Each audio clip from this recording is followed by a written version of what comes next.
Uşaqlar, hər vaxtınız xeyir olsun. Bu gün mən Sualə müəllimə ilə birlikdə 3-cü sinif Azərbaycan dili 1-ci hissə səhifə 55-ə baxacağıq. Tapşırıq A-da görə bizdən nə istəyir uşaqlar? Hər hansı bir ölkə haqqında məlumat almaq üçün hansı sualları verərdiniz? Həmin sualları dəftərinizə qeyd edin. Uşaqlar, gəlin indi bir yerdə mənim hazırladığım lövhədə suallara baxaq.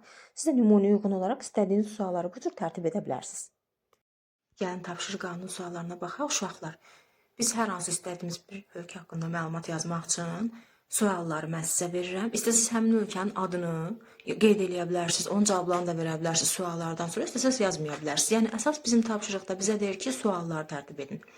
Birinci, hansı materikdə yerləşir? Sualını verə bilərsiniz. İkinci, ölkənin paytaxtı haradır? Üçüncü, ərazisi nə qədərdir? Dördüncü, dövlət dili hansıdır? Beşinci, pul vahidi nədir? Altıncı, əhalisi nə qədərdir? Siz yəni başqalarını da yaza bilərsiniz. Ürəyinizdən keçən hər hansı bir sualı yazarsınız. Mən nümunə üçün yəni bu 6 sualı sizin üçün tərtib elədim. Uşaqlar, indi isə tapşırıq B-yə baxaq. Məlumat vərəqinə baxın. Azərbaycan haqqında bir neçə cümlə yazın. Uşaqlar, məlumat vərəqində nə görürük? Yerləşdiyi materik Avrasiya, paytaxt Bakı, ərazisi 86.000 kvadrat kilometr, əhalisi 10 milyondan çox, dövlət dili Azərbaycan dili, pul vahidi manat. Uşaqlar, mən bunu sizin üçün indi lövhədə yazacağam, sizə rahat olsun deyə nümunə şəklində.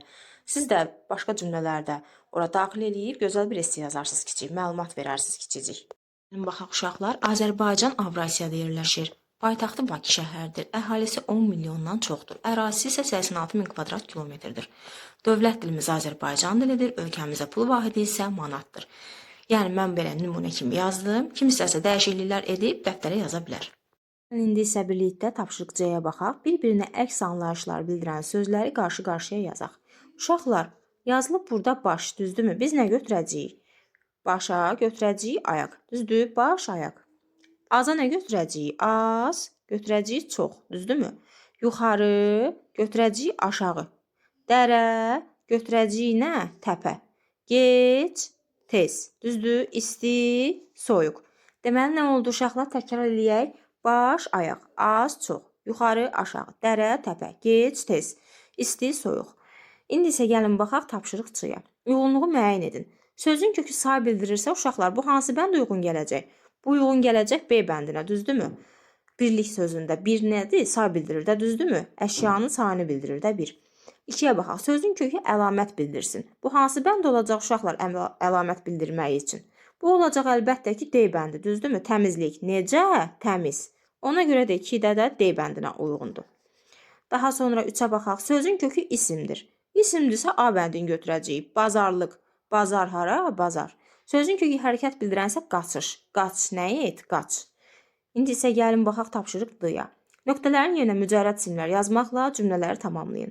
Günəş ətrafa uşaqlar verir. Nə? Mücərrəd olsun deyə nəyi götürəcəyik? Götürəcəyik istiliyi. İstilik verir. Aysu şəhərə getdi yoxsa fikrə getdi? Əlbəttə ki, mücərrəd olsun deyə fikrə getdi. İdmançı qələbə qazandı, düzdürmü?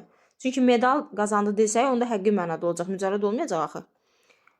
İndi gəlin uşaqlar, keçək E bəndinə. Verilmiş sözlərdən söz birləşməsi yaradın. Məktəb həyəti. Nə deyəcəyik? Deyəcəyik məktəbin həyəti. Düzdür? Bu bizim bir söz birləşməmiz. Müxbir müsahibə. Nə deyəcəyik? Müxbirin müsahibəsi. Düzdür? Ta yazmıram, şifahi deyirəm. Biz xalq. Nə deyəcəyik? Bizim xalqımız və yaxud da bizim xalq. Nə istəsəz yaza bilərsiniz. Qurban bayramı. Nə olacaq 4-də də?